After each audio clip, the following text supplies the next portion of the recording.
டெல்லி ரயில் நிலையத்தில் ஏற்பட்ட திடீர் கூட்ட நெரிசலில் சிக்கி உயிரிழந்தோர் எண்ணிக்கை 18ஆக உயர்ந்துள்ளது.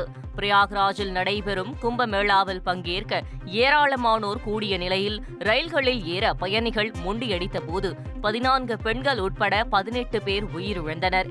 10ற்கும் மேற்பட்டோர் காயமடைந்த நிலையில் அவர்கள் மருத்துவமனைகளில் அனுமதிக்கப்பட்டனர்.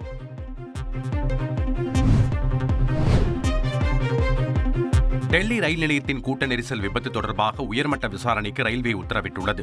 தொடர்ந்து கூடுதலாக 4 ரயில்கள் உத்தரப்பிரதேசத்திற்கு இயக்கப்பட்டதாகவும் அதில் பெரும்பாலான பயணிகளை ஏற்றி அனுப்பிவிட்டதாகவும் ரயில்வே விளக்கம் அளித்துள்ளது. இந்நிலையில் சம்பவம் தொடர்பாக பிரதமர் மோடி, மத்திய அமைச்சர்கள் அஸ்வினி வைஷ்ணவ், ராஜ்நாத் சிங் ஆகியோர் இரங்கல் தெரிவித்துள்ளனர்.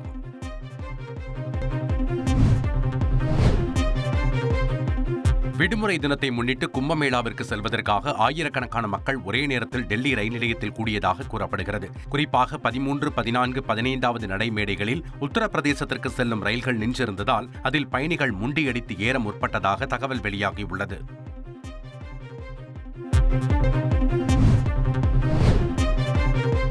டெல்லி ரயில் நிலைய கூட்ட நெரிசலில் உயிரிழந்தோருக்கு குடியரசுத் தலைவர் மற்றும் பிரதமர் இரங்கல் தெரிவித்துள்ளனர். கூட்ட நெரிசலில் உயிரிழந்தவர்களின் குடும்பங்களுக்கு தனது இரங்கலை தெரிவித்துக் கொள்வதுடன் காயமடைந்தவர்கள் விரைவில் குணமடைய பிரார்த்திப்பதாக குடியரசுத் தலைவர் திரௌபதி முர்மு குறிப்பிட்டுள்ளார். கூட்ட நெரிசல் சம்பவத்தில் தங்கள் அன்புக்குரியவர்களை இழந்தவர்களுக்கு ஆறுதல் தெரிவித்துள்ள பிரதமர் பாதிக்கப்பட்ட அனைவருக்கும் அதிகாரிகள் உதவி செய்து வருவதாக கூறியுள்ளார்.